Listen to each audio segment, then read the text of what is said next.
We just live reacted to the PlayStation State of Play for February 2025, and now we're going to break it all down because this is Kinda Funny Games Daily.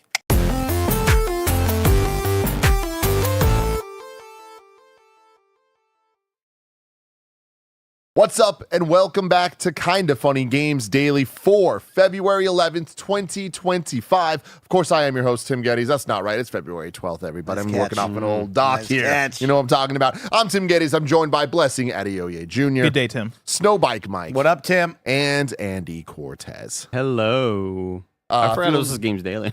Yeah, you know, hey, we're just trying to find the best place to fit things out. Sony kind of surprise announced a state of play yesterday, so we had to shuffle the schedule around quite a bit. But here we are now on Kinda Funny Games Daily, where each and every weekday we get together to talk about all the video game news that you need to know. We do it live on YouTube and Twitch, but you can, of course, watch later. You could also watch or listen on podcast platforms, depending on what it is, whether it's Spotify or Apple and all of that stuff. If you wanted to get the Kinda Funny membership to support us even more, that'd be super cool of you. And also it would get you the shows ad-free. You could watch live as we record them, and you get a daily exclusive Gregway. Today, what was the Gregway, Bless? Well, we'll see. If there's no technical difficulties, the Gregway will be a magic match between me and the one and only Snowbike Mike. Yeah. So yeah, we're prepping for our trip to Chicago for Magic Con, so we've been playing a lot of Magic together. Bless built me a deck last week on stream, and so we've been testing that deck out. And every single game, we finish up and we kind of have a post game of like, how'd that go? What were the misses? What were the hits? So cool. Yeah, we gave that to you on the today's Gregway, and of course, we'll see you out in Chicago next weekend. Of course, shout out to our Patreon producers, Delaney Twining, Carl Jacobs, Omega Buster, and Karen Lindner. We appreciate all of you so very much. Today, we're brought to you by Rocket Money, Shady Rays, and BetterHelp, but we'll tell you all about that later. Let's start with what is and forever will be the Roper Report. It's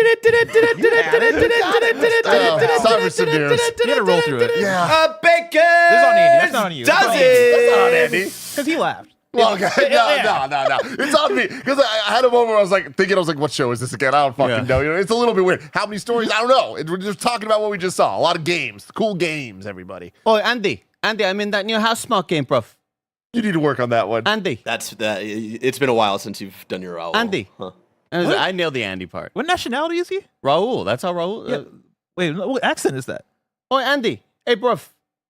He's British. Yeah, that doesn't sound British to A me. little higher than he is. Andy. Oh, fuck you guys. Because I'm getting like a hint of like Scottish, I think. I was doing my penguin a whole lot today. You know, here's the thing, Vic. You know, it was a good state of play. That's a little Trump. Little Trump, yeah. It always goes a little Trump when you go Penguin too long. But everybody, we just watched the PlayStation State of Play for February 2025. Over 40 minutes of unique and games from all around the world. A whole bunch of stuff.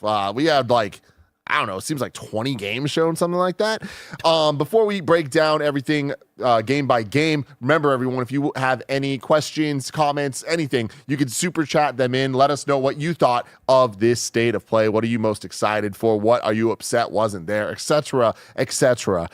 Bless, what did you think of this state of play? I thought it was great. I thought this was a really great mixture of games we haven't seen before, games that are of varying sizes, whether you want to talk about indie, whether you want to talk about creative and unique, and whether you want to talk about like bigger surprises, right? Like some of those third-party games that came out of nowhere, like Tides of Annihilation, like games like that, I feel like do a great job of wowing us, making us go, what the fuck is this? Locking in, and then, introducing us to a game that we haven't seen before. I think ending with Saros was unexpected for I think how we usually perceive the earlier in the year state of plays. I wasn't really expecting a big PlayStation first party thing, and so I think that showing up, it looking so cool, fucking awesome. I'm pleasantly surprised by this one. Mikey. Well said, Bless. I'm right there with Bless. It was a great PlayStation State of Play. They didn't have me in the first half. I was kind of yawning, going, ooh, a lot of these titles aren't for me. But that second half, they really picked it up. They showed a lot of cool, new, interesting titles that wasn't on my radar, that now are on my radar. And, man, 2025 and beyond, we are gaming. Andy Cortez. I would give this like a 9. This is an amazing for me if we're doing review scores. Because there was so many things that I wasn't expecting to see, and getting Lies of P DLC in addition to all of these awesome looking action games, and I'm sure to some people who don't give a shit about these games, it just becomes noise.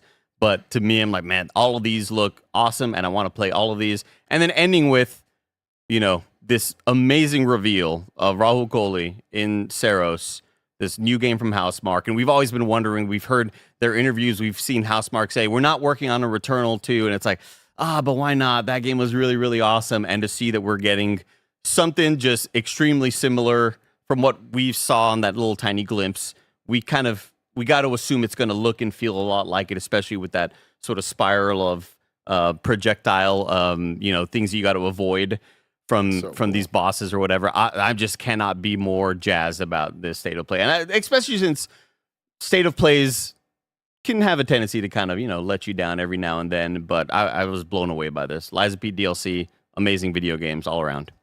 I'm kind of right there. It's like I'm struggling to realize, or just to think. I'm struggling to hate on it. Yeah, I'm starting to think of why this isn't a 9 for me. I think there are a couple little things like seeing Monster Hunter Wilds again. It's like, okay, we freaking get it. It started off but extremely slow. I understand why they would do that, right? If this were an hour and a half and had a lot of padding like that, maybe. Yeah. But 40 minutes, dog? Yeah, just a little over 40. In and out. The amount of games shown, and again, when we talk about showcases, I always talk about I want to see surprises. I want to get answers to questions that we're asking. Give me release dates. Give me updates on games we know about. And also, give us some surprise new titles from teams that we may or may not even know. And this kind of had all of that. Like, I struggle to think of a showcase that had this many release date announcements. They gave us a lot of stuff. Like you said it earlier, Bless.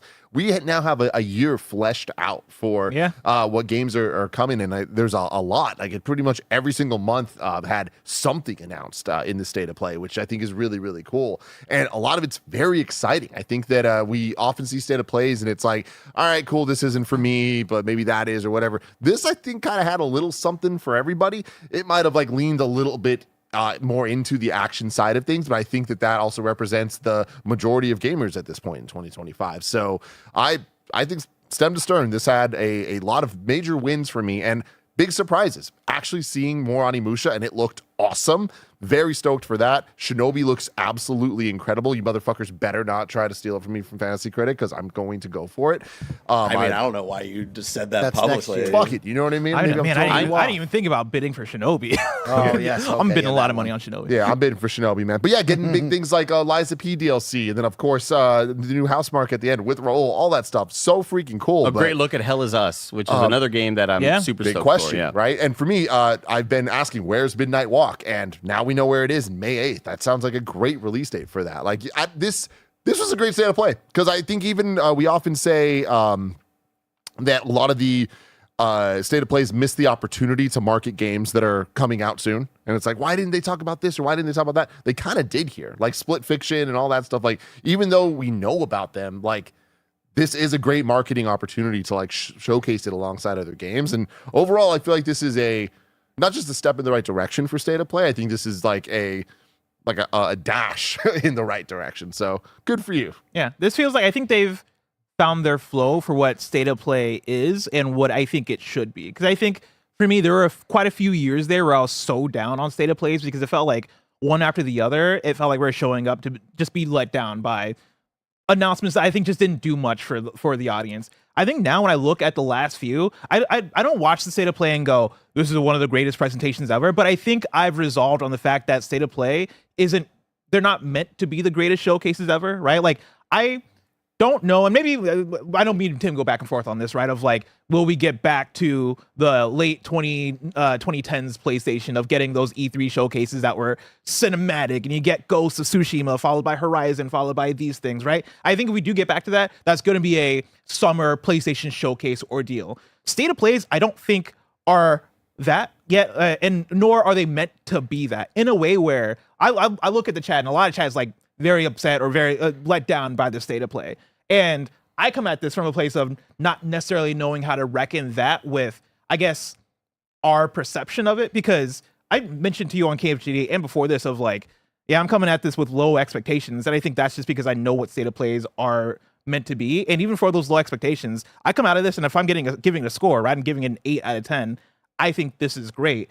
But I also, I don't know, I'm in a place where it's hard for me to be mad about something that feels like it's doing exactly what it's meant to do, right? Yeah. This is the exact kind of show that State of Play wants to be.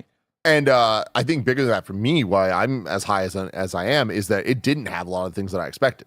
and instead had a lot of things that I didn't. And like, that's fun. You know, it's like, this didn't have Forza. This didn't have Indiana Jones. This didn't have Ghost even, which like I'm surprised by. Like, there's still going to be announcements coming soon that fill this year out even more for PlayStation having like a very solid lineup. And not just PlayStation, a lot of these games are coming to PC as well. I'm sure a ton of them are also coming to Xbox. Like, this is just if you go by a good year for games, man. If you go by the numbers and told me before I saw this, there's going to be at least over 6 to 7 video games that look awesome as shit and one really mind-blowing first-party reveal.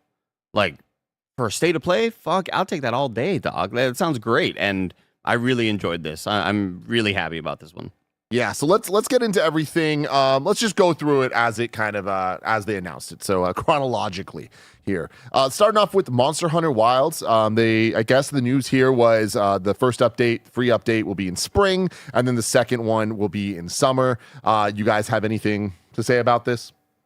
So we're looking forward to it at the end of the month. We've been there, done that, but a nice little update for players out there to say, hey, there's something new coming soon when you get this game. So that's cool. Yeah, I think it would have been dope to start with something a bit more exciting, but even looking through, I'm sure as we go through it, something might stick out to me, but I don't know what you would have started with. Maybe Onimusha, the new trailer for Onimusha 2 would have been a better starter. But even so, like, you're going to see this during the state of play, because guess what? This game is out in the next week or so, right? And so you want to get that last marketing push for Capcom and Monster Hunter Wilds. You want to remind people that, hey, this is coming, and then also I think having new information for it, being that you're getting those spring updates. I don't know with Mitsutsune. It's exciting.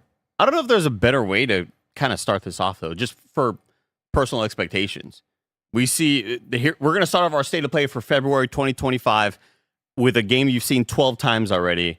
And that makes me go, oh, here, we know we're going to be getting this. It's going to be a lot of stuff we've already seen. And, you know, to say that an awesome, you know, if you were going to be disappointed by this, let's sort of ratchet everything up from here on out and show you a lot of things you haven't seen before. But yeah, it's more Monster Hunter. It just wasn't their best trailer. They've had better showings of Monster Hunter, and I think they missed the wow factor on this one. I don't know if you can... It just didn't punch. I don't know if you could do that anymore. Like, we've seen it so many times in different iterations, whether it's a story thing with a narrator, whether we get, you know, little voice acting hints here and there. I don't know how else they can feed us this same meal. Yeah. You know, it's just like, here's more of it, and here's the date. Here's a reminder, essentially. And the thing is, it's Monster Hunter, right? Like, it's a known quantity that people are going to love, so the meal is a steak. Yeah. You know what I mean? Like, this is, like, I'm with you on that, even though I personally could care less. Next up, though, we got Shinobi Art of Vengeance, something I could care about so much. Coming August 29th. I've been hyped for this since they first showed it at Game Awards last year, I want to say it was. When they showed all the Sega games. Game Awards 2023. Yeah, exactly. And I'm so stoked for this, man. Like, this looks like such a Tim Geddes ass game, man. This is a Prince of Persia Lost Crown style thing with a freaking amazing art style. So yeah, I think this is gonna bang. Yeah, this is gonna have a lot of really challenging traversal moments. It looks really cool. And yeah, in the chat, Marquise is saying this and Ninja Gaiden Ragebound in the same year. Like, yeah, man, that's freaking so cool. Yeah. But I'm so impressed with the art style of this because it looks like things we've seen a million times, but better. Just so much better. Yeah, like this shot right here. Like a lot of these backgrounds just look incredible and have a lot going on. As this trailer started, in my mind, to be frank, I had like Newgrounds final boss, like those words in my head of like, all right, cool. Like you have that 2D almost flash like art style. But the more you see, the more you're like, oh fuck, but there's a lot going on here. Like they really put a lot of talent into this. Then next up, we had Sonic Racing Cross Worlds getting a network test February 21st.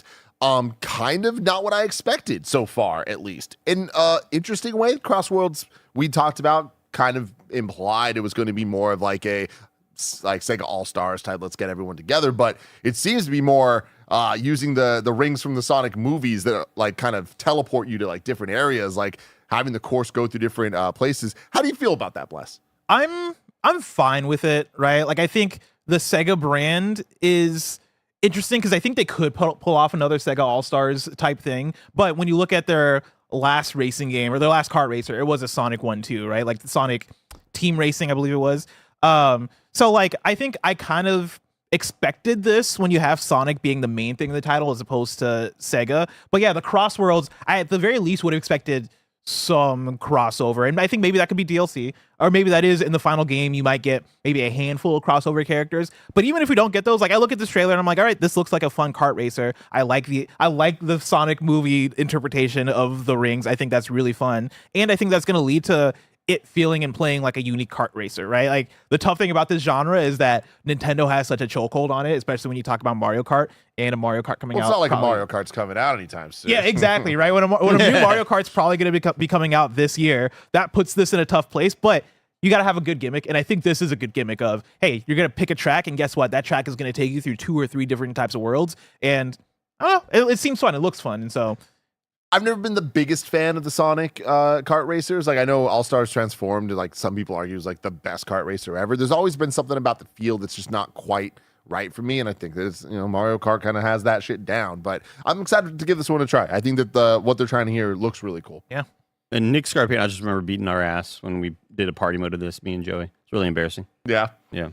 Then we had Digimon Story Time Stranger coming 2025. A lot of people hyped for this in the chat. I remember yesterday when we were doing Games Daily, like I saw a lot of people, we didn't bring it up, but a lot of people were asking, like, are we going to get a new Digimon? And I guess it's time. So congratulations, y'all. People it's loved happening. that Cyber Sleuth or whatever. On Vita. Yeah. I played a fair amount of that. I didn't end up beating it, but I played a lot of it. Like, these games are cool. And Digimon fucking kicks ass. So it kicks so much ass. 2025 they're saying for this, so cool. Then next up, Lost Soul Aside, coming May 30th. Unfortunate timing. Very unfortunate timing, but like I think there's a 9 out of 10 chance they just push it, right? I could see it getting pushed for sure. You cannot put this out the same day as Elden Ring Night Rain, but the you trailer are putting cool. it out to die, yeah. Trailer looks really good, right? Like obviously taking a lot of inspiration from Final Fantasy 13 verses. Tim kept mentioning Noctis because there's a lot of Noctis and like Final Fantasy 15 vibes going on here.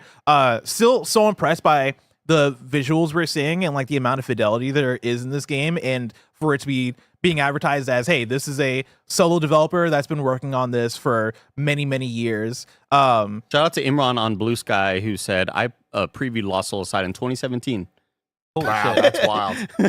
Yeah, this game, it looks so good that it almost feels too good to be true, but yep. I'm excited for it. I want to try it out. I hope it's very successful because it looks fucking dope. And I will say, like, it's different, but I felt that same way about Black Myth Wukong, right? Yeah. Where it's like, this looks too good to be true. This, like, how could this possibly add up? So maybe they got the stuff. I know that we're very hesitant for good reason, but like, maybe this does hit, and maybe it like not just hit the release date, but hit in terms of like critical reception. Like, I'm hopeful. Yeah, at the very least, PlayStation saw this game and went, we want to push this game, right? It is part of the China Hero project. So like, they must have felt like they must have played it and like saw something special in it. And so again, that stuff, things like that gives me hope. But yeah, I want to do the Imran Khan thing. I want to preview this game. I want to play it for myself. Yeah. Andy, Mike, anything else to say about that one? It looks fantastic. I think art direction, I think it's really great for a game that you may not be super sold on, for them to show off. They showed off a lot of different environments. And I think that's something you do to show people like, no, this is a real game. Look at all these different places that you can play. These are, real environments that you will be sort of doing, in addition to not only these multiple environments, but here are a lot of the different bosses that you will be fighting and encountering with a lot of their movesets and a lot of their combos and things like that. It looks incredible so far. And for Imran to say that he previewed it in 2017, that gives me a lot of hope that this thing's been cooking for a long time. Yep.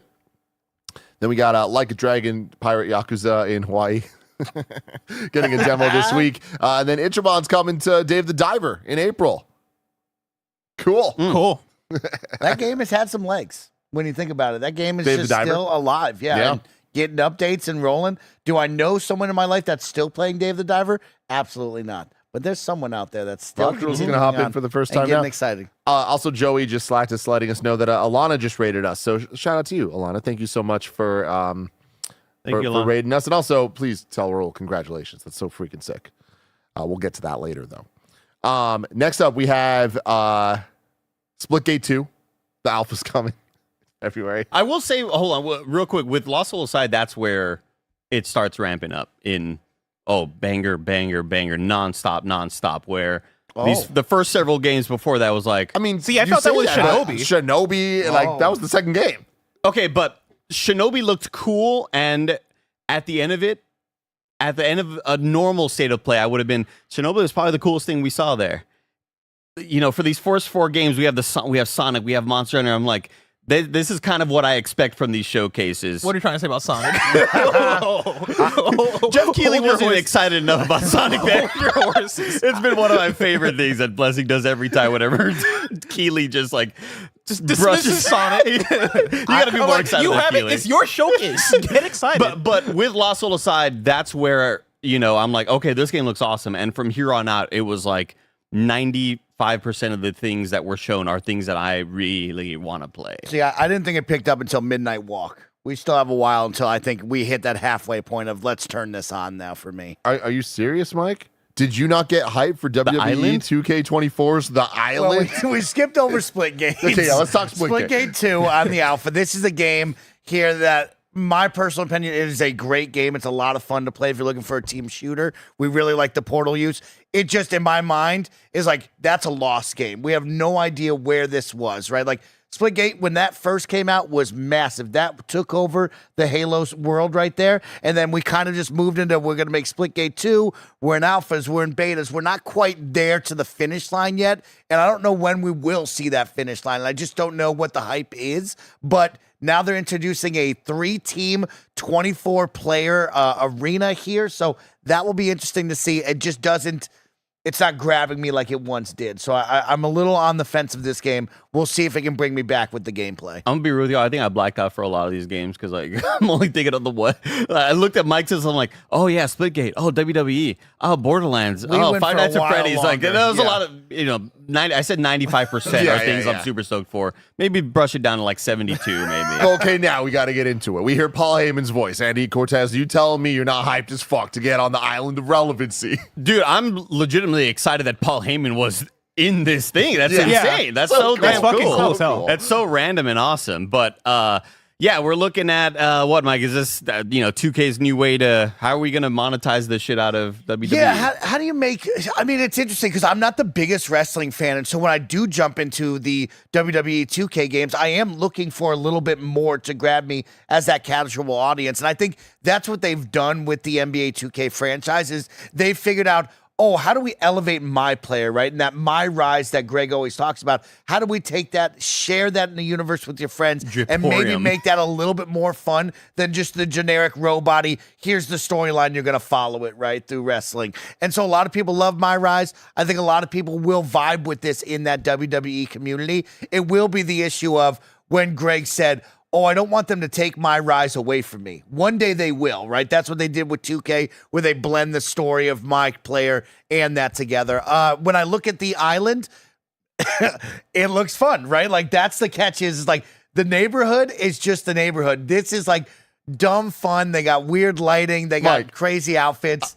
I want to jump in there because this looks like the dumbest fun. It's like a theme park. It's leaning into the way of like, I can't wait to try this. I don't know how good it's going to be. I don't want to spend any money on it, but like the amount of like stores and like event spaces there that have stupid ass puns and shit, where it's like the Arcade of Tomorrow and it's like Asuka themed, like the Empress of Tomorrow and like all this shit. I'm like, this looks kind of. They have a Driporium and a Jordan store. Like, it looks so tight with Jordan. It looks so janky, and it looks dumb as hell. Wait until you play it. But it'll be even worse. It's worse. Yeah, it'll be even worse. Because like I really do want to play it, but I'm so scared of like how monetized the hell is it going to be? Like, am I going to make a character and my character's going to have all 1 stats across the board? You will and I'm not going to be able to level up as a 62 overall in all brown, your UPS driver outfit, and they will say, "Give me $70, I'll make you a 77 or an 82, whatever that number they set to be." And you're going to say, well, shit, Stomach Mike's already 87 and he's fucking flying off the top ropes. I got to do that. So then you will give them $70, or you can grind, which you're more than welcome to, but you will jump into that, and then you'll say, well, I need new Jordans. I need that cool, freaky mask that guy's wearing. I need that. You're going to just start spending money. I love the NBA videos of people playing 2K and playing in the city and being like, what the fuck is this skateboarding? Why are they having me skateboarding in this world? Like, they have little skateboarding mini games, so you can go from spot to spot. Like, this felt like a natural evolution for 2K. We know what they do. We know their kind of process for monetization and how are they going to make millions and millions of dollars off of this. I I think it looks goofy as hell. It looks cheesy, and it kind of fits. Yeah. You know? I mean, It again, fits having Paul perfectly. Heyman introduce it, like turning the island of relevancy into a literal island it's inspired, y'all. It's genius. That's all I can It's say. genius. Next up, we had Borderlands 4. We got a lot of information on this. Like, You get a dedicated state of play coming up that will be all about Borderlands. and we got the release date, September 23rd, 2025. Once again, the year's really starting to fill out here. This is going to be a major release. Andy, you were like I would say hi talking about this. Like, do you want to continue that? I'm just always a sucker for Borderlands games. I think they're the ones that sort of started the whole my version of like what looter shooters are and playing with friends online, and just it's junk food. It is empty calories. You know, maybe you could pay attention to the story, maybe you don't, but it's just pure gunplay fun. And now that I'm on keyboard mouse, I have a much larger love for first-person shooters, and that just sort of lends itself to me enjoying these experiences more. It's going to be goofy. I do have a lot of faith this time around with the writing team involved, and you know, especially with how some of the writers on the team have been talking about the past experiences and being like, no, like, you know, get that humor out of here. Like we you know, we're kind of bringing a new flavor with not all the sort of cheesy tone that they are going for. I'm sure we'll still see a bit of that, but I don't know if one game that I wish I played through all the way of was Tiny Tina's Wonderlands, which is a game that I feel like just that side little, not even DLC, it was just its own spin-off that came out after Borderlands 3, and I was much more impressed by the writing there than I was in Borderlands 3. The comedic writing I feel like was a lot more like when Tim calls it the chip damage. I thought it was a lot sharper than it was ever in Borderlands 3, because Borderlands 3 I think just completely missed the mark. But yeah, I'm stoked for Borderlands 4. You know, it's probably going to disappoint me in some ways here and there. But for a game that is just there to have explosive fun, throwing crazy grenades and all these wild power-ups, really stoked for it. We gotta stop having Randy Pitchford at these showcases. I know I say it every say it single time, but I'm gonna continue. They're gonna segue that Randy. Just then segue him out, but they're not gonna segue him There out. must though. always be a Randy Bless. Like I'm tired of seeing Randy Pitchford. Like it's every time it's awkward to me, just because the news stories happen. Everybody knows what the news stories are with Randy Pitchford. I think they're banking on people that will forget, and then also Randy Pitchford, the man has enough power where he can like will himself into any showcase to talk about Borderlands 4. Because guess what? Borderlands 4 extremely popular. These showcases want Borderlands 4 as a part of it. So yeah, we know that if we want Borderlands 4, we got to get Randy. Stop it. Just stop it. Fucking stop it. It's weird. It's awkward. Like, stop it. I can't believe you would fuck me on this. Yeah, exactly. You're gonna tweet at you now. Next up, we had Split Fiction coming March 6th, less than a month away until Haze Light's next. It looks so freaking awesome. Mike, you got to play it. Yeah, me and Andy have already played this together. We had a whole lot of fun. Really looking forward to it. This is a must play. This is going to be another great game from this studio and Joseph Ferris. This is going to be it. This is going to be a ton of fun. I don't see this game not making our top 10 this year.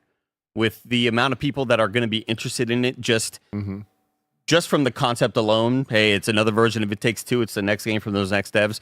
But if they just did that and there was a big drop in quality, obviously we wouldn't love it as much. But like what we experienced and the amount of variety that we were shown and the amount of quality that was in that variety was just holy shit. They have another banger on their hands. Hell yeah. I cannot wait for this. It looks so awesome. I'm with Bless, though. I hope that it's a little shorter than It Takes Two. Like, It Takes Two, I don't want to say outstayed its welcome, but I do think I would have enjoyed it a lot more if it was a little tighter. Yeah. But yeah, we won't have to wait long for that one. Then next up, we had Supermassive's Directive 8020 coming October 2nd. We're back. It feels like it's been multiple years since the last what do they call these? The Dark Pictures anthology. Yeah, which is their smaller ones, like we know. Did you say it feels like it's been multiple years? Yeah. I feel like it's been like 2 weeks, man. These games, I swear to God, they come out every 5 seconds. Frank Stone though? No. Okay. No, that was a so then it's been a while since the because the Quarry did come out in 2023, and I think the fall before that was the previous Dark Pictures game, so that was like 2022.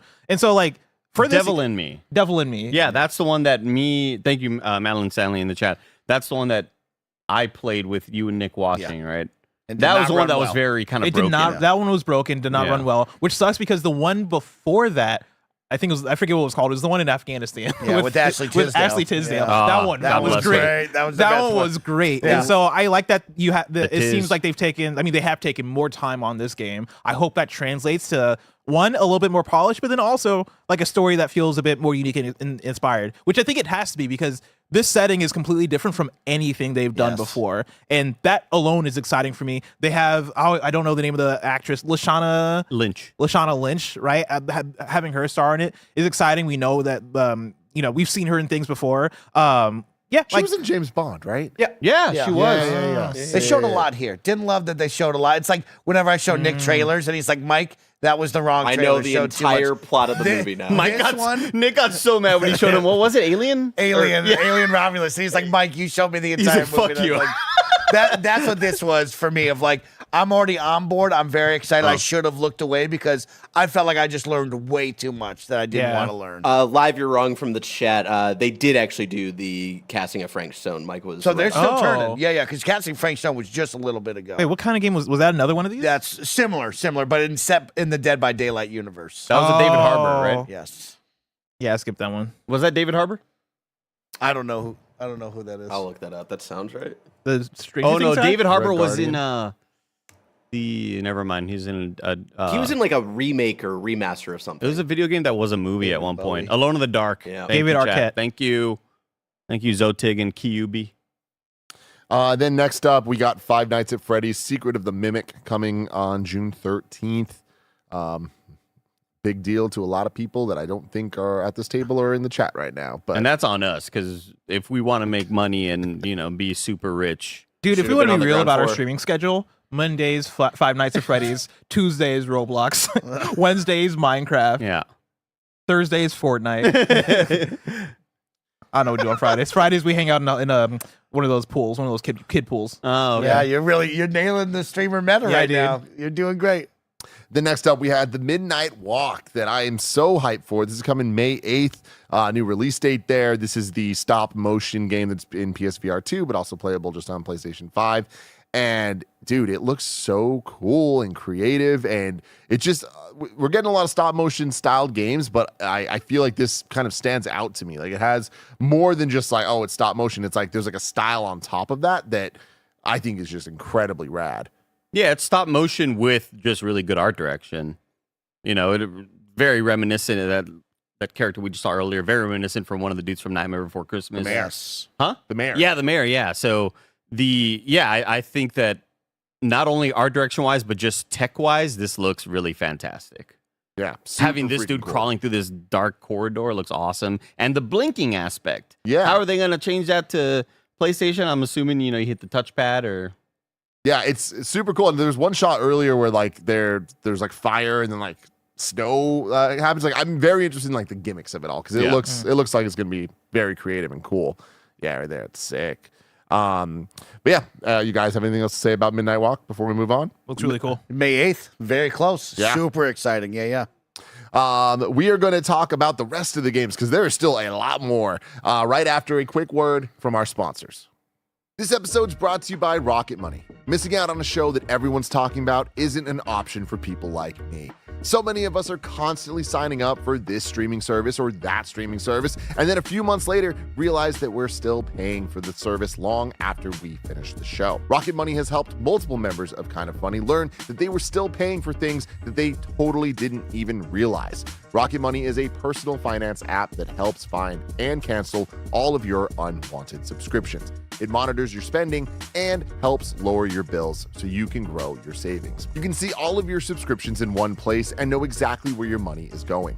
For ones you don't want anymore, Rocket Money can help you cancel them. Rocket Money has over 5 million users and has saved a total of $500 million in canceled subscriptions, saving members up to $740 a year when using all of the app's premium features. Cancel your unwanted subscriptions and reach your financial goals faster with Rocket Money. Go to rocketmoney.com/kindoffunny today. That's rocketmoney.com/kindoffunny.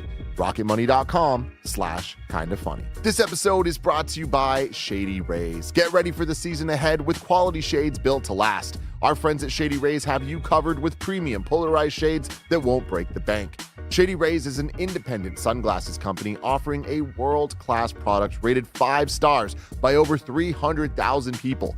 Their shades have durable frames and crystal clear optics, making them the perfect choice for all outdoor adventures. Plus, if your shades ever go missing or take an unexpected hit, don't sweat it. They have the most insane protection in all of eyewear. Every pair is backed by lost or broken replacements. Y'all know I've been outside in the sun a lot playing Pokemon Go, and it is such a great experience wearing Shady Rays when I'm out and about looking all dope. Exclusively for you, Shady Rays is giving out their best deal. Head to shadyrays.com and use code FUNNY for 35% off polarized sunglasses. Try for yourself the shades rated 5 stars by over 300,000 people. Again, go to shadyrays.com, use code FUNNY to get 35% off polarized sunglasses. shadyrays.com, promo code FUNNY. This episode's brought to you by BetterHelp. When you are having serious conversations with the people in your life, we often hear them talk about red flags that we should avoid. But what if we focus more on looking for green flags in friends and partners? If you're not sure what they look like, therapy can help you identify green flags, actively practice them in your relationships, and embody the green flag energy yourself. Some of my best friends use BetterHelp and love how helpful it can be for learning positive coping skills and how to set boundaries. It empowers you to be the best version of yourself, and it isn't just for those who've experienced major trauma. If you're thinking of starting therapy, give BetterHelp a try. It's entirely online, designed to be convenient, flexible, and suited to your schedule, and it serves over 5 million people worldwide. Discover your relationship green flags with BetterHelp. Visit betterhelp.com/kindoffunny to get 10% off your first month. That's BetterHelp, HELP.com/kindoffunny. BetterHelp.com/kindoffunny. And then we got a new game announcement from Konami. Darwin's Paradox. Yeah, with the cute squid. This looks kind of cool, actually. Honestly, this is definitely one of the bigger surprises for me, where it's like, what the fuck? Like, you hear it, you see the first like kind of splash screen for it. It's Konami. You're like, I don't know about this, but then seeing the gameplay, I'm like, all right, this looks way more inside than I would have ever expected. So I'm here for this one. Yeah, definitely a weird surprise, but it kind of makes sense to see these larger third-party publishers.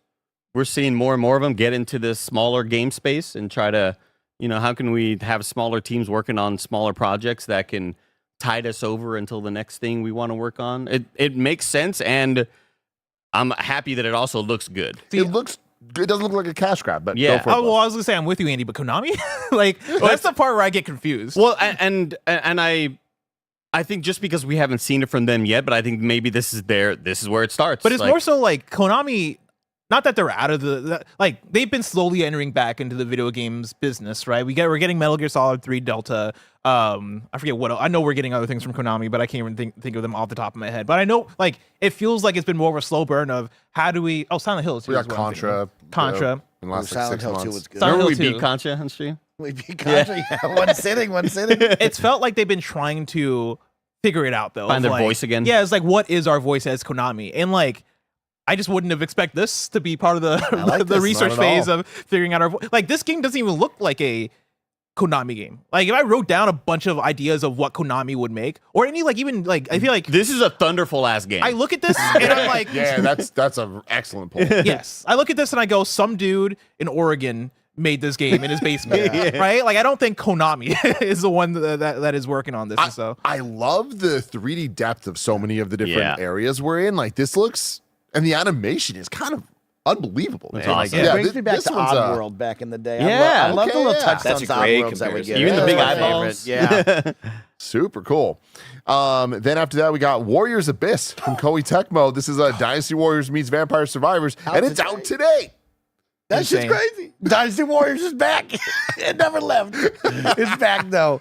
You going to jump into this, anybody? Yeah, I'm going to jump in. I'm going to give it a try for sure. I've been riding the high of Dynasty Warriors since it launched earlier this year. So, yeah, I'll jump in. I think that will be fun to see if it jumps in, and I like it enough. We'll see. If Mike likes it, I might jump in. All right. The next up, we got Onimusha 2 Remaster coming May 23rd. I cannot believe this is happening. I think 6 years after the first one was remastered and did not perform well. I was saying on the reaction, I've recently been replaying through it, and it's tough, man. It's tough. They updated the controls, and I imagine they're going to for 2 as well. I do think 2 already was a better game than 1, so I think it's going to work a lot better. But you got to let me skip the cutscenes, man. Like you gotta figure that out, Capcom, please. But then Onimusha, Way of the Sword, 2026. We actually got a brand new trailer for it that showed so much. We got gameplay. We've seen a lot of the new protagonists, and like I am all about it. I can't believe we got this. What's Capcom got going on over there? How are they showing us all of this and not showing it at their showcase? Like, what's going on? They don't give a fuck about the showcase. It's crazy. Why even do it? This one finally got me in, Tim, because I've never played any of these games. I didn't even know what the gameplay was because we haven't seen gameplay yet. And so I've been wondering, I'm like, man, Tim's really hyped for this. Like, what's going on here? When will I feel that or will I not get that? Tim, I got that with this. I'm all in now. This looks exciting. It looks fun. It looks very violent, and I like that a lot. Yeah, man. I could not be more excited for this. I think this is going to be very, very, very good. And I think that this is going to be the best Onimusha of all time. Wow. On it right now. Wow. Yeah. Chicken dinner bet. Then Raising Cane's. Raise the stakes of Raising Cane's. Next up, we have Metal Gear Solid Delta coming August 28th. Who could have seen that coming? Wow. This game looks fucking incredible. I can't believe we're going to get to play that game looking this good. This was the trailer that I think I've been wanting since the announcement of this. I wanted to see the characters. I wanted to see some of those cutscenes. I wanted to see how you could translate the personality of the original MGS3 to a remake. And like, we're getting so much of this. Like, everybody looks so fantastic, except for maybe Ocelot. I think it was Andy and Barrett that were talking about. You don't this. like Ocelot? Like, he looks like looks hot there, but then the other angle, there's later on in the trailer, Bear, where he's like running towards the camera. I just think there's something lost in translation in making him. He doesn't like look alive modernizing here. him. This doesn't look like a person. Yeah. I mean, look how It's dead them something eyes off. look. He looks super off. He looks a little older than young Ocelot than in my imagination. Yeah, me too. So yeah, we'll see. There is breaking news on this one that was DM'd to me by the one and only Jordan Midler of VGC. He just sent me a link to a VGC article that's titled Xbox's Metal Gear Solid Delta replaces Ape Escape monkeys with another surprise cameo. And that cameo is Bomberman. Hell yeah, man. Konami's back. Bomberman Escape. In a big way. In a big way. Ben Starr just texted me. He's watching. Shout out to Ben Starr. He also put a little heart around the Clive image. Yes. Oh, love that. You big dog. My guy. Where you been? I literally said our guy. My guy. But yeah, so the next anyway, Metal Gear Solid. Anything else to say about this? Joshua. Hype. It looks great, like you said. This is like we really get to see it, and it looks really, really good. You know the story. Maybe if it's your first time, you're going to be on for a great ride. But yeah, finally getting the release date, man. Just out is a great way to announce that. I love that. Yeah. That's the new stream over. Yeah, straight up. I know I sound insane saying this, but like, yeah, there's so much spoilers in this trailer. It's only a spoiler if you know it's a spoiler, though. Otherwise, it's just a bunch of weird dudes doing weird shit. Because this is also what you wanted in a trailer, too, isn't it, Bless? Yeah, but like maybe some of the earlier cutscenes, I don't know. We needed to see them all. The fans I love who have seeing been this. here wants to see them all. We want to see Yeah, you how gotta they see the look pain, now. you gotta So, see yeah. the fear, you gotta see I it know. all. I'm being hypocritical about this, but even It's still, perfect. Yeah. I'm like, you showed us a lot, and I love it. That looks damn I love good, it. though. Holy shit. But if you've not played MGS3, cover your eyes. And also, a lot of people were asking us, is this game going to be, if you've never played a Metal Gear, will this be a good jump on point? Yes, absolutely. Like, this is kind of designed that way. So, yeah, I think you're going to have a great time. Next up, we have Hell Is Us coming September 4th. Wow. Didn't expect a release date for this one. Yeah. Neither did I. For some reason, I could have seen this one getting pushed to 2026. Or for some reason. Or just come out in 2026, period. Like, not even getting totally. pushed or whatever. But this is one of the awesome. ones that leaked also. Like Oh, really? Yeah, the release date for this leaked. And so I think people were talking about this showing up here. And that's, I think I might have brought it up on the Cave Shitty just because of that. But game's looking fucking cool. Yeah, this one looks fantastic. And again, I'm just... this is the one where they didn't really talk about what the... In the last time we saw it, they were very directed at the camera saying, this game, you don't know shit. You got to figure it all out by yourself. I wasn't expecting to see this many cutscenes in the game where you don't know shit. Yeah. I thought it'd be a lot more from Softian and like, there's rarely story moments. You're just kind of piecing some puzzles together and getting to the next point. But I'm super excited to see how a game developer can try to pull off what the task at hand of like, there's no waypoints, there's no radar, there's no map. You just figure your shit out. Yeah. Again, like from the lead designer of this game, right? Like there's somebody who worked a lot on Deus Ex. And so like I would think about more of that type of development style versus something like From Software, where it is like, you are you're having to figure out how to navigate this world without like much clue of how to do much, right? Like you are putting together the pieces yourself. This game looks fucking awesome. I'm with Andy of like, I'm surprised by how much we saw in this trailer that I'm like, oh damn, it looks crunchy. Like it looks like there's like a lot to chew on in this game. Yeah, like I'm in. Like the stylistically it reminds me of something like Returnal, except if Returnal feels like it min-maxes on gameplay, this looks like it's min-maxing on just world and lore and story in a way that I'm like, I'm all the way into. What's so cool about it, and I mean, they kind of said this, but now we're even seeing more, like, there's opportunity here for this to be a Death Stranding type. Well, we've never had something quite like this. Yeah. Like, I don't want to say genre defining, but like, in a lot of ways, it does look like it could be making a new genre, which is exciting, but also very ambitious. So, yeah. We'll see how this all plays out for them. And there are tons of games out there that you can go into your accessibility settings and you can turn off waypoints and you can turn off the HUD and you can really immerse yourself. But because the games aren't necessarily designed with that in mind, it's more of a visual noise choice and less of a, back in the day with old games like, talking like old Zeldas back in the day, people saying, oh yeah, you get that one piece near the beach and you're like, oh, I remember a beach being over here. But for this game to be designed from the ground up with that in mind already, like this is our whole mission statement is to be this game that you are just kind of discovering things on your own. I think is really novel and cool. Absolutely. Next up we had Lives of P Overture coming summer 2025. Andy, hit me. Baby, it looks great.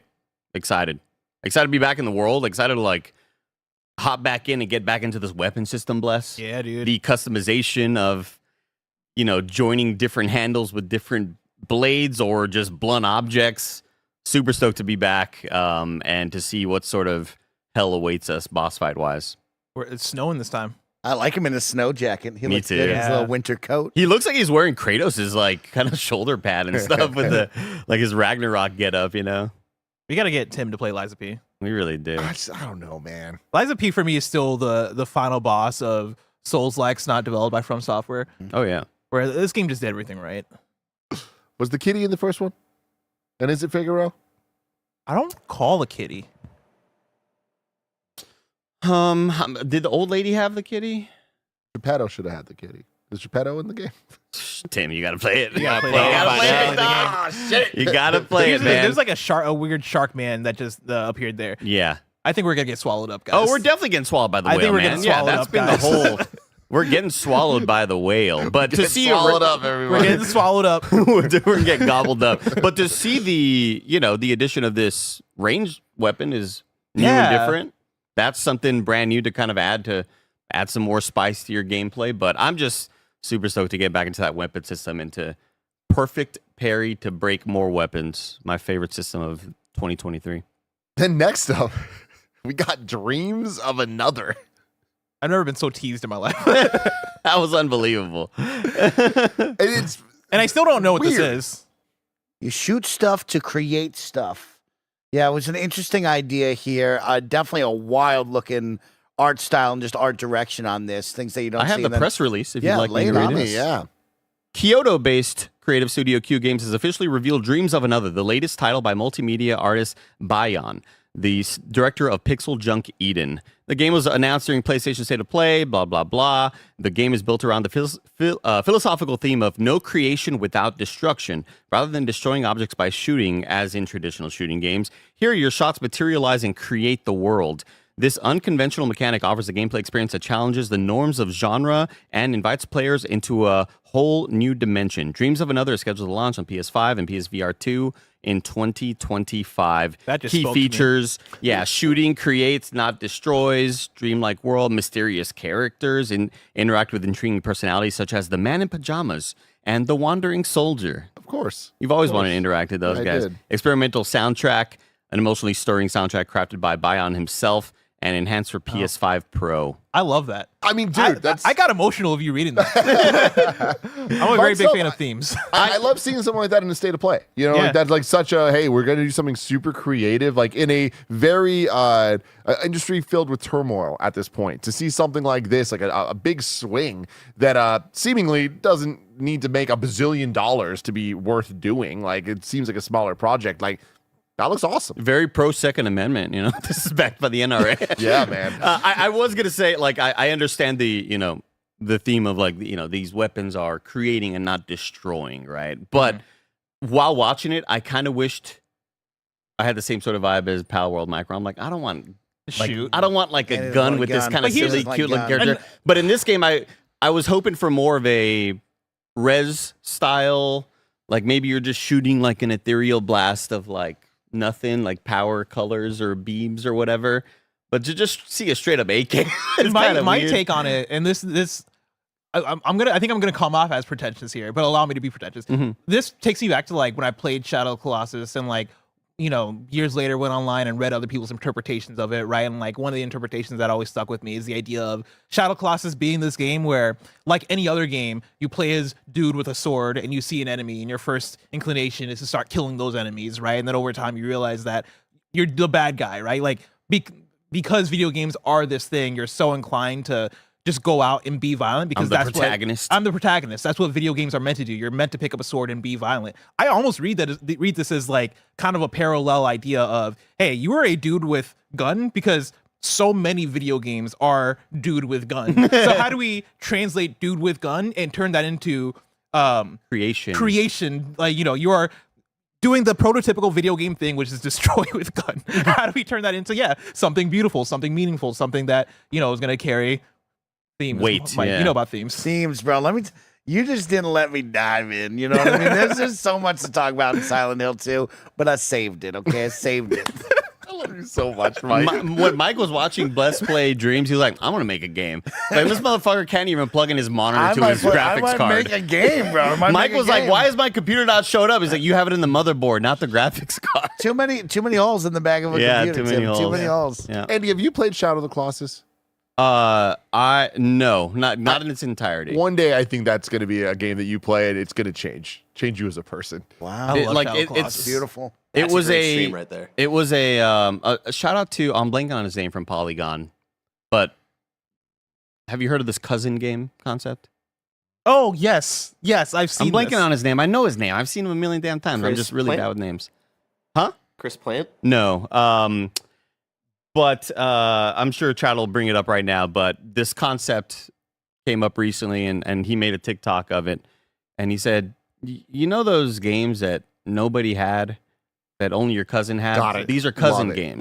Patrick Gill. Patrick Gill, thank you. Oh, okay, cool. Like a game like Uniracers, a game like what? And he just starts to, like, Shadow of the Colossus was the cousin game for me, where like I know it's extremely popular, but it's a game that I never had and never really knew how to get because my rental store was very limited. I brought up the Polygon article that has like a list of cousin games. The first game on the list is Army Men Sarge's Heroes. And Mike immediately points at it and says, "I love that." Yeah, game. Hell yeah, dude. Mike, you're the cousin. And Mike, to that point, and I had Thug 2, which made me the cousin, I guess. In the video, Patrick Gill's like, if any of these games resonate with you, you were the cousin.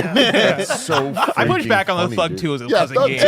I 100% pushed back on it, but he called it out. I was like, God damn it. I love Uniracers too. Spy Hunter, that's a good one. But like, which Spy Hunter? PS2. Yeah, okay, PS2. then 1000%. Because I had Spy Hunter for PS2, 100% a cousin game. Dude, driving that fucking car in the little like the chasm tunnel where the you know what I'm talking about? Come on, man. That game was What a cool. game. So cool. I like that game. So cool. Then next up, we had Days Gone Remastered. It's getting new content, a little Horde Assault mode, and you can upgrade for $10 if you already have it on PS4. April 25th.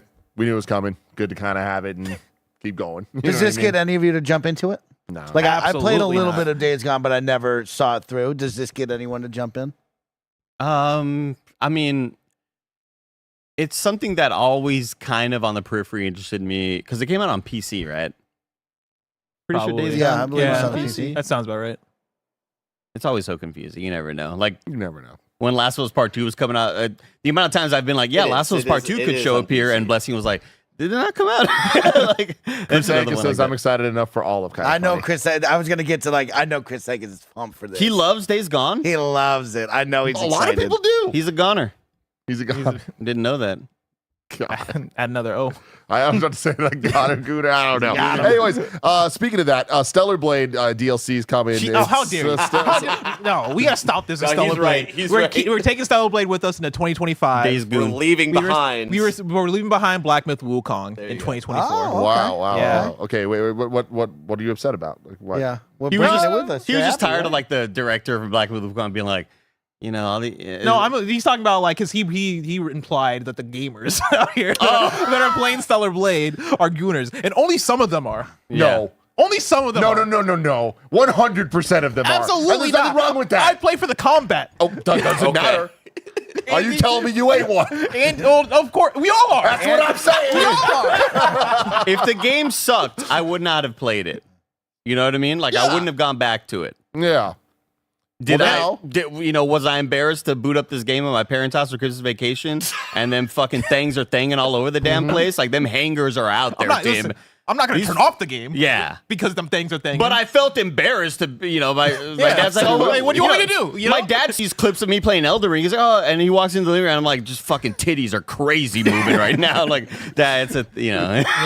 So now it's crossing over with Nikki. Is this Infinity? Nikkei. Oh, okay. Thanks No, for- it's not Infinity You Nikki. can't do that. That's a mobile game That's a game about dressing up. Wait, no, Infinity, but Nikkei, I believe, is their other game. Yes, this is the first game that they worked on. Is their mobile game. Very, big, lots of jiggling, Tim. It's a third-person shooter mobile game, and you're always behind the character, and it's just like everything's moving, like ass is out there. You see lips sometimes. What? Anyway, I don't know. Next game. Lost Records. June 25th, that's happening. Next up, we have a bunch of game catalog updates. I don't think they really presented this bit that well. It was kind of hard to keep up with, and I feel like just visually on the screen, it was like they're getting a little so cute with the graphic design. I'm like, I don't even know if I have all the games here. February 18th, we got Jedi Survivor, Top Spin, and then Lost Records, Bloom and Rage. That's a good get. And then there was a couple like back-to-back announcements of like indie games, or like at least reveals that they're coming to game catalog. So we got spring 2025 Blueprints. It's a genre-bending action adventure game that seems very promising This shit for looks some high dope. reviews. Yo, this shit shit does looks look dope. Missed. We back, baby. Yeah, dude. I was so back. thinking of Mike. You'll know the game. Tell It's me. maybe Andy. It's the first person puzzle. Botany Manor. No, it was before that. The one that you and Greg played? Superliminal. Superliminal. Oh, Superliminal. Yeah, Gotcha. like that was style cool. of puzzle game. I know it's not like the world's bending over itself, but like there's something about this where I'm like, I don't know. Oh, yeah. The energy is right. This is gonna win a lot of awards at MinMax if that's what they do. Yeah. This is a MinMax game. Yeah, you know what I mean? Yeah. Yeah, I thought I you like were going that. to say like the GDC Awards. It's like, yeah. This is one that I was like kind of looking for stuff to replace Sea of Stars because I have doubt that game's going to get reviewed enough or well enough for fantasy critics. So I was looking around, and this game came up, and yeah, on the Steam page I had looked. Came And up where? Came up how? What are your sources? Who's telling you what? Well, when you look up make a bid, it just lists a fuck ton of games. And Oh, this so you was just happen to pick a game that's going to be a banger. I don't know, Yeah. Blessing. I don't know He's about this looking Well, at guy. I looked up on Yes, Steam, figure this and out. God forbid. Crazy. Let's review it. Barrett, Let's look into Barrett, it. all out, Barrett. God forbid I see a random name of a game, go to its Steam page, and it just so happens Daniel Mullins, creator of Inscription, was like, this is the best game I played last year. Who told you about Daniel Yeah, Mullen? who told you about Yeah, you Daniel? didn't even play How do you Inscription. know? We're going to look into this I'm never corruption all participating in over a fucking There's a lot fantasy of critic corruption. ever again. God A forbid. lot of corruption. This man likes to do research. Fucking nerd. Roger sent an update about the of Sonic. It will have Sega crossover characters. Oh, nice. Yeah. All right, So, we win. Very, very cool. Moving on, we then have, I think I wrote this one down. Abiotic Factory. Factor. It's been out for a while. Abiotic Factor coming summer 2025 to Game Catalog. That's a fun game for one of those weird, fun, wacky PC titles that comes over to console. Yeah, me and Mike and the squad played it quite a bit. I mean, not quite a bit. It was a one night. We had a solid one night of laughter. Solid one night. But what it is, I believe it came from a Half-Life mod where people decided to make a Half-Life mod of what if you were trying to survive inside of these like labs and these and you go out to different, like wings of the lab. Yeah, wings of the lab, and you're kind of like bringing back survival stuff to try to like build up your little home base. We were holding up in the lobby, Tim. We were fighting for our lives. Yeah, but it's got that scary robots came out, try to kill us. It has a very like kind of funny, goofy looking lo-fi vibe to it. But what's also funny is the prox chat is great, and your character's mouth moves whenever you talk. Awesome. So like oh my god, it was just there's an MVP clip out there somewhere of we were like, man, Nick's gonna struggle so much getting into this game. Like he's not gonna know the settings. And sure enough, like we're all there in the lobby and we're like, Washburn, he's like, yeah, and we're like, all right, cool. Let's see. Mikey, you're here. Oh yeah, I'm here, Andy. All right, awesome. Chris Anka, yeah, right here. Maddock, you're good. Nick, silent for a bit, and we're just like, oh fuck, here we go. Like we're gonna have to help him out with his sound settings. He can't hear us right now. It was just like a classic Nick Scarpino moment. It was a great we go time. to like different dimensions in it too. We went to that scary dimension that looked like Silent Hill. Yeah, Dimension's the word I was looking for. I was gonna say multiverse. Yeah. Then we have PS Plus Classics. The first 3 Armored Cores are coming, as well as Patapon 3. And then we got it looks like I wrote Titties of Annihilation, but I didn't. I wonder why. Tides. That's what it is. Man, Tides of Annihilation. Calling us gooners, I'm saying we all are. Bless. I mean, we definitely That's all are. we definitely all are. are. Funny history right now. That is true. This looks freaking sick as shit, dude. Like from the moment this started, I was in. I got a little bit out when the next character started talking, but then they won me back pretty quickly. Okay, this shit looks awesome, and I hope it's good. I have the press release as well, or not a press release, but just like some of the write-ups or whatever. Like, you play as Gwendolyn and explore London's iconic landmarks. This is from Wesley Inpol at IGN, calling in spectral knights of the Round Table in combat, dude. Oh my god! And fighting enemies inspired by Arthurian mythos. Yes, that sounds awesome. Jumping into the big Vijay, I love that too. This looks great. A lot of Shadow of the Colossus vibes just in terms of the scale of it all. I mean, this is a game that feels like it's tailor-made for me, right? Like there was that 2D section that invoked a little bit of Nier, but then like Shadow of Colossus, big creatures. You have the combat that reminds you of like when you're fighting here, it reminds you of like a fast action game, right? Like a Platinum thing. But then the boss fights give me some Souls like vibes to it. A lot of just inspiration from so many things that I love and like so many people love if you're a fan of action. Narrative, single player driven, set in a twisted version of modern London, cataclysmically altered by otherworldly invasion, taking on the role of Gwendolyn. The unforgettable bosses, vertical levels in the form of gigantic knights roaming the landscape. Come on. I love gigantic knights roaming the landscape. He loves they had them. that in He Sonic loves Frontiers. them. Yeah, this is from Eclipse Glow Games. They have over 100 developers that have worked on Yakuza, For Honor, Assassin's Creed, Persona, and Prince of Persia. So a lot of Ubisoft devs. Cool, man. Very cool. This looks amazing. Dev is Eclipse Glow? Eclipse Glow Games. And is this their first game? This is a... I'm trying to look into them right now. I like your look a lot. This is cool. Because that was my first reaction once we got to the end of the trailer is like, but who the fuck are these guys? Like, where did you come from? Yeah. It says debuting Tides of Annihilation at Sony So Play is an incredible, humbling accomplishment for Eclipse Glow development team, said Kun Fu, the lead game producer at Eclipse Glow Games. It's also just the beginning. We've created a world that reimagines Arthurian legend, where themes of courage, loyalty, and heroism intertwine with an epic story set in a strange yet familiar setting that will test the mettle of true gamers and push the genre forward. Zeke Speak says, I think Jennifer English, Shadowheart, is the voice. Oh my goodness. Oh my god. Love of my life, Tim. Yeah? Like just that voice. Like Shadowheart's love of my life, Tim. Hell yeah, dude. Let's go. I was trying to log into the website, but it was not working earlier, and I guess it's back up now. But playtoa.com is the website where you can kind of get a deeper glimpse in, showing you The giant knights, massive mountains wander between two worlds, leaving devastation in their wake. Once hailed as noble heroes from Arthurian legend, they too have been twisted by the fog into monstrous shadows of their former glory. Shadows of the Colossus, great. Come on. Crazy. Ben just texted me saying Jennifer English is definitely the lead. Hell yes. Very cool. Yeah, that looks awesome. Oh, yeah, and speaking of Ben, that reminds me a lot of Expedition 33. Where you see it and you're like, I hope they pull this off. You know what I mean? Because it's just like a dev out of nowhere, getting a lot of push from the big dogs, like dope ass voice actors. You know what I mean? Like, I hope this isn't just a vertical slice of gameplay. You know, I hope the rest of the game looks as good as these moments look. What are some other games that take place in London? Because I feel like London might have the sauce. Bloodborne. As a video game location. I feel Assassin's like Creed Dogs Syndicate, Legion. the best Assassin's Creed. That's Man, it. Ubisoft does love. This is a damn curse. Because like, doesn't Liza P? That's what is that? It's a made up That's the Pinocchio universe. Never mind. But it's kind of London-y though. You know, there were a lot of Liverpool fans. A lot of jerseys walking around. Then we had Metal Eden. This is coming May 6th. I forgot what this one was. Metal Eden. That was the shooter. The sick ass first person shooter. Very excited about this because this is from the developer of Ruiner, one of my like a really standout but underplayed sort of top-down action game.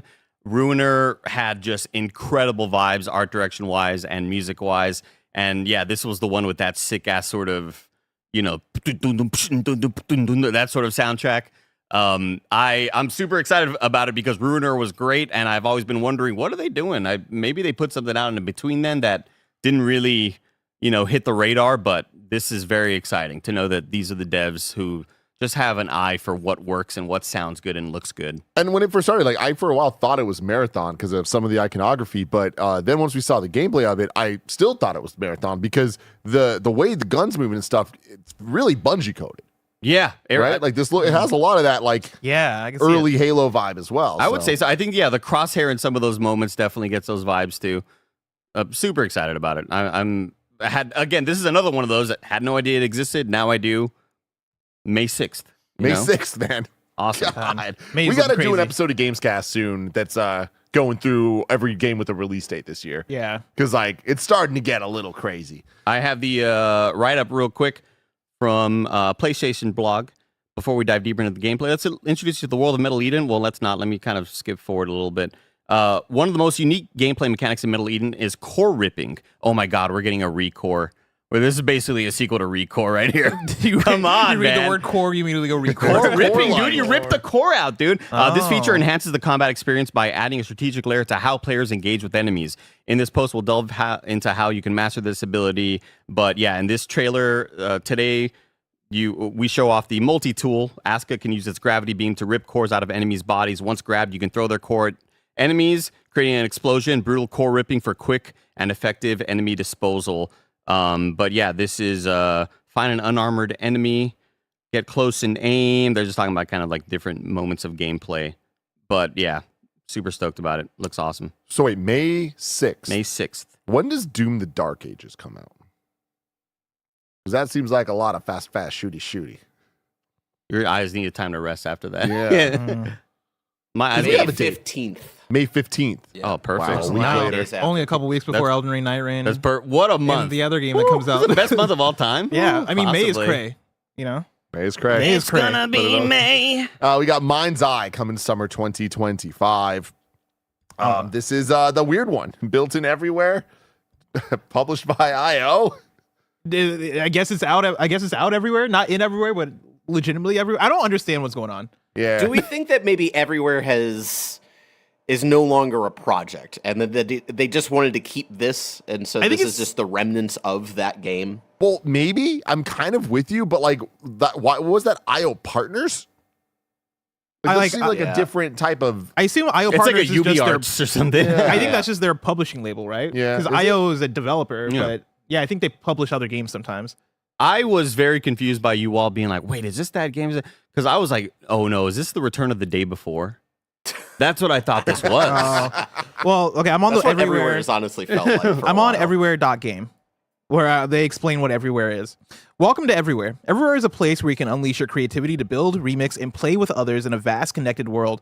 Build from scratch or remix other people's creations using zero code building tools. Build with no code. You do not have to be a programmer to create something amazing in Everywhere. Anyone can now build their own experiences, levels, and games without needing to use a single piece of code. They talk about remixing. They say discover a new way to play, experience limitless creativity, and enjoy thrilling games and experiences in an ever-evolving and ever-expanding universe built by the community. Come along to explore or share this joy with friends. Everyone Mike belongs. is just fantasy criticking right now. You got to get it in, Tim. You got to get these bids in. Everyone belongs. Well, how much you bidding for Mindseye, Mike? Is that even on there? Tim, I'm going to find Shinobi, Tim. No, you better fucker. get ready. He's trying to spell Shinobi. He can't. Already. Don't tell him. Don't tell him. No. He spelled it with Shinobi. Remember Core? The movie? No, No. I remember Record. Oh. The Core, like the game game maker Oh, system? yeah. Very similar to like like Roblox style. Yeah. I feel like Everywhere is trying to be that, Mm-hmm. and I don't. But I don't understand. But how. is it still trying? Is it still doing it? I don't know. I mean, I don't know. I don't know. I feel like we got an update about this sometime in the last year, but I don't even remember what the update was. Wait, hold on. Uh-huh.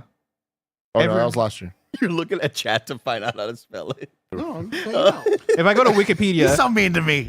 Everywhere He's is been a, riding my ass for months. We're on a show and you're just doing I don't want you to know that I'm making moves, you know? You can't let your opponents know when you're making moves. You have an entire rest of the week to do this, Mike. You got to be first. If you're not No, first, you don't. you're last. That's That's not how that works. Good fucking Lord. Wikipedia says Everywhere is an upcoming massively multiplayer online game and game platform with an integrated game creation system. Cool. I have no understanding of what those words mean together No way it could fail. in the same sentence. All right. But then they ended it with Saros, starring Rahul Kohli from Housemarque, coming 2026. We have a PlayStation blog post here. This is from Gregory Loudon, the creative director over at Housemarque. Today, we're very proud to announce that Saros is coming to PS5 and PS5 Pro in 2026. It's the ultimate evolution of the Housemarque gameplay first experience. Please watch our cinematic announce trailer to see what's next from us. After Returnal, we knew we had created something special and award-winning, but we also knew we wanted Returnal to stand on its own. With this in mind, we decided to create a new IP, which evolves our deep third-person action and mysterious storytelling. Saros is an action game with a haunting story of a lost off-world colony on Carcosa under an ominous eclipse. You play as Arjun Devraj, a powerful Soltari enforcer who will stop at nothing to find who he's looking for. Our goal is to create an emotional and powerful character study that explores the cost it takes to create a new future. Arjun's performed by Rahul Kohli from Midnight Mass, The Fall of the House of Usher, and a couple kind of funny podcast episodes. Yeah, wow. Rahul's truly bringing up Arjun to life in a stunning performance. He's been a brilliant collaborator to tell our story and champion for the game. He's also not alone on Carcosa, and we will reveal more of our fantastic ensemble NPC cast and story information ahead.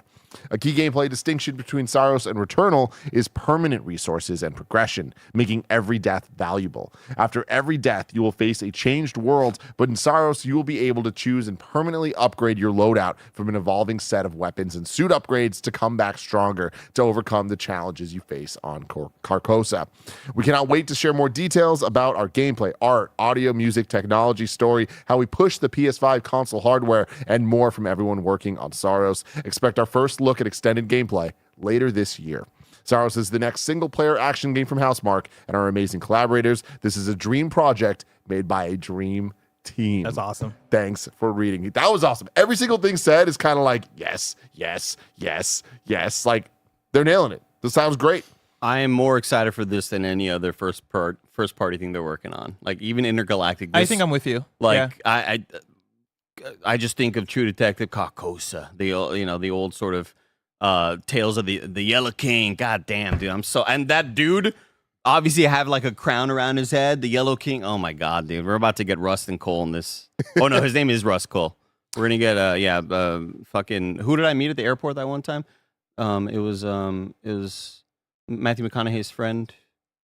You know, True Detective. Oh, shit. You're talking about homie. Yeah, bald guy. He was in Woody Harrelson. Hunger Games. Woody Harrelson. Woody Harrelson. Yes. Yeah. He's a True Detective too. Yeah. Met him at the airport. True Detective, interesting. You never saw True Detective? No, but I'm also like impressed that that's your like reference point for Woody Harrelson. Carcosa. Zombieland. It's like a big part of it. Zombie Man. Because True Detective is a real big part of like, So or a Star Wars story. You're right. You're right. it's that crime show, right? But then they're finding that these killings have a lot to do with like weird, spooky type of shit in there. So I want to shout out this is a dream project made by a dream team specifically, because like I think in context of where Housemarque is as a studio, that is so key to like I think what this is going to be and like what's elevated my excitement about it so much, because I feel like when you think about music albums, there are so many sophomore albums that are like just the best albums ever, because oftentimes that first album is made to like get your foot in the door and make a statement. Hey, we want to make something that we know is going to hit. We want to make something that we know is going to, be an overall, all-around thing that's going to solidify who we are. And then that next thing is what you're able to put your passion into, because you have the resources, you have the backing, you have the knowledge. Like, you've been able to build up into something, into a version of yourself that's able to kind of do what you want because you have that creative freedom. I think Housemarque right now is in a place where they're in exactly that, right? They made a bunch of really cool ass indie games. They made Resogun. They made the Zombie Nation and Space Nation and this shit, right? Or Alien Nation. And like that was them at, I'll say, their indie era. They then had this crossroads of, oh, we're gonna make this multiplayer thing because we need to figure out how to like take that step into making something that's gonna be more financially viable for our studio. PlayStation then partners with them, makes a first party thing in Returnal that's a hit. They buy them. And now it feels like they are at that pivotal place of we can kind of do whatever we want right now, right? I think this game is gonna fucking slap. I think this could be so excited. Their Ghost of Tsushima, their Horizon, right? Yeah. Like, let's level up Housemarque more than they've already been. Like, what gets me so hyped here is how we push the PS5 console hardware. This is the same team that blew all of our minds with the DualSense, really for the first time, besides Astro's Playroom just a little bit, but I don't know about me and Mike, though. I don't know. I wasn't very impressed with the DualSense. When the rain? Yeah. Shut the fuck up. You didn't like my viral video on Twitter? Got the little microphone, The rain, man. The rain was cool. That's a moment that on. everyone remembers. And I feel like they're going to push this shit even further. Like this many more years after we've seen it actually get used in like better ways. Like I'm so hyped for that. Get some back pedals, This is DualSense Edge. Oh man, I love my DualSense Edge. I bought one. And that fucking backpack, it's just like always kind of falls out of place. I've never had that. Because you could replace them, and it's just always, maybe I'm using it too much, going too hard on it. But at least edging too hard. Edging too hard. Shake it once, that's fine. Shake it twice, that's okay. There was somebody who made a Google Sheet, like Excel file thing for me of a while ago. I mean, I talked about the concept of like the video game stocks, where we talk about like our hype for video games. We put in a number and like ordered upcoming games, and like that sheet will then produce like what the stock exchange is for upcoming video games. I want to find that Excel sheet and see what that looks like, because I feel like if we put our current hype meters, I can see Saros being like a top 3 contender for us. Of like this shit looks dope. This shit has me hyped. This is my top 2 most hyped games right now. It's perfect because I was really worried that they were gonna go far off in a different direction when they said we're not making Returnal 2. And that scared me. I'm like, oh man, like that game was really good. And you guys are obviously very good at making this style of game, whether it be top down or from this now behind the back third person sort of vibe. I'm so excited that we're essentially just getting kind of a spiritual successor. I mean, the headline here on the PlayStation blog is the new third-person action title evolves the satisfying core gameplay introduced in Returnal. Like they know, Andy, and they're gonna do it. This is very, very exciting. Also, we've said it a couple times, but shout out to Raul Coley. This is so freaking sick that he's leading this game, because everything we just said, this is a sure guaranteed banger. Yeah. Like very, very cool stuff. Dude, going through that, like I was questioning the 9. I stand by the 9 at this point. This was a very, very, very good state of play. Very excited for a lot of the games talked about here. Excited to hop on Fantasy Critic and outbid Snowbike Mike. Get ready. Let us know in the comments Once he figures out how to spell Shinobi. what games you're excited for. And until next time, I love you all. Goodbye.